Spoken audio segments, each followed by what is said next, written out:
Hi hello friends, welcome to movie review of Dhurandhar 2 the revenge. Caption revenge అని ఇచ్చారు, కానీ ఒక్క మాటలో చెప్పాలంటే ఈ సినిమా చూశాక ది ర్యాంపేజ్ అని పెట్టుకున్నట్టయితే బాగుండేది.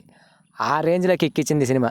అసలు సీక్వెల్స్పై ఎవరికైనా అనుమానమే, అసలు ఈ సినిమా బాగుంటుందా బాగోదా అని. కానీ ఈ సీక్వెల్ మాత్రం వర్త్ వర్మ వర్త్.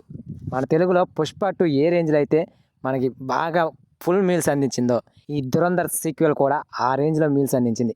దానికి మించి అని చెప్పినా కానీ తక్కువే.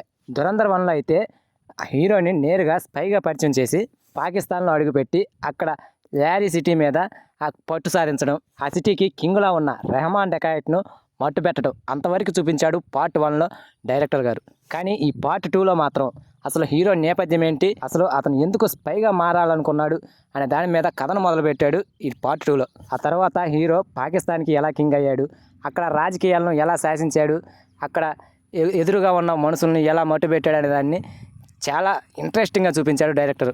మనమేదో రివ్యూలో చాలా సింపుల్గా కథను చెప్పేస్తాం, కానీ అక్కడ థియేటర్లో చూస్తుంటే మాత్రం చాలా గ్రిప్పింగ్గా అనిపిస్తుంది. ప్రతి సన్నివేశాన్ని కూడా అలా స్ట్రక్ అయి చూసేలా చాలా బాగా రాసుకున్నాడు డైరెక్టర్. అయితే దానికి తోడు హీరో యాక్టింగ్ అయితే నెక్స్ట్ లెవెల్లో ఉంటుందయ్యా. ఈ 4 గంటల్లో ప్రతి సన్నివేశంలో కూడా ఏదో ఒక మ్యాజిక్ని చూపిస్తూనే ఉన్నాడు డైరెక్టర్.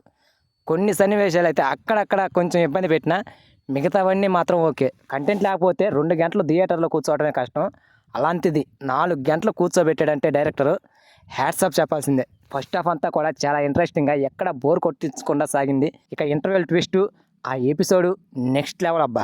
యారీ సింహాసనం మీద హంజా కూర్చునే ఎపిసోడ్ అయితే హైలైట్ ఫస్ట్ హాఫ్లో. ఇక అంతేకాకుండా తన మిత్రుడైన డగ్ డీలర్ను ఎలా మట్టు పెట్టాడు అనే దాని గురించి చెప్పిన విధానం కూడా చాలా థ్రిల్లింగ్ అనిపిస్తుంది. ఇక సెకండ్ హాఫ్లో కూడా ఎలివేషన్లు అండ్ ఎమోషన్స్ ఇవన్నీ కూడా చాలా బాగా వర్కౌట్ అయ్యాయి. ఇక సెకండ్ హాఫ్ మొత్తం కూడా మళ్ళీ ఎక్కడ బోర్ కొట్టించకుండా సాగిపోతూ ఉంటుంది. ఇక చివరికి వచ్చేసరికి ఉంటుంది భయ్యా, అసలు నెక్స్ట్ లెవెల్ అంతే. మనకి ఇంతవరకు ఏ సినిమా కూడా క్లైమాక్స్లో ఈ రేంజ్లో కిక్ ఇవ్వలేదు, ఆ రేంజ్లో ఉంటుంది క్లైమాక్స్ అయితే.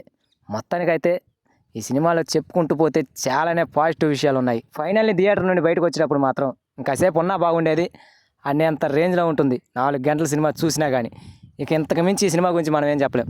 హీరోయిన్స్ విషయానికి వస్తే హీరోయిన్ క్యారెక్టర్ పెద్దగా లేదు, హీరో క్యారెక్టర్ మాత్రం ఎంత చెప్పుకున్నా తక్కువే. ఇక మిగతా నటీనటులందరూ ఓకే. ఇక బీజిఎంకి వచ్చేసరికి ప్రతి ఎపిసోడ్ను కూడా చాలా బాగా హైలైట్ చేసింది. టెక్నికల్ ఇష్యూలు కూడా నెక్స్ట్ లెవెల్లో ఇంటర్నేషనల్ రేంజ్లో ఉన్నాయి.